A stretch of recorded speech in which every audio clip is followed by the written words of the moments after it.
শনি ও কেতু গ্রহকে শান্ত করার টোটকা বা উপায় নম্বর 2। আজকে হচ্ছে পর্ব 2।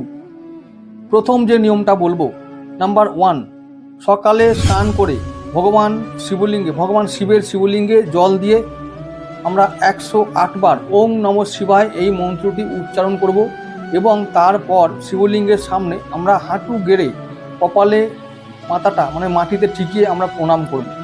এটা 1 নম্বর হলো। 2 নম্বর, স্নানের পরে সকালবেলায় যখন আমরা স্নান করব, স্নান করার পরে আমরা ভগবান সূর্যদেবকে লাল ফুল দিয়ে 12 বার হাত জড়ো করে নমস্কার করব বা প্রণাম করব। নাম্বার 3, সকালে সূর্যের সামনে বসে একাগ্রভাবে সূর্য ভগবানের পুজো করব, মন্ত্র পাঠ করব, তার স্তব করব এবং গুরু মন্ত্র জপ করব।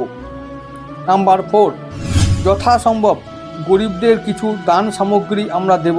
রোজ হলে রোজ ভালো, না হলে অন্তত সপ্তাহে একদিন, সেটা শনিবার দিন হতে পারে। সেবা করার পরে যশ প্রতিপত্তির চিন্তাভাবনা মনে রাখবেন না। নাম্বার 5, রবিবার বা মঙ্গলবার ঋণ নেওয়া উচিত নয়। ঋণ নিতে গেলে বা ধার নেওয়া উচিত নয়। ঋণ নিতে গেলে বুধবার দিন নেবেন। মঙ্গলবারে ঋণ নিলে শোধ করতে পারবেন না। আর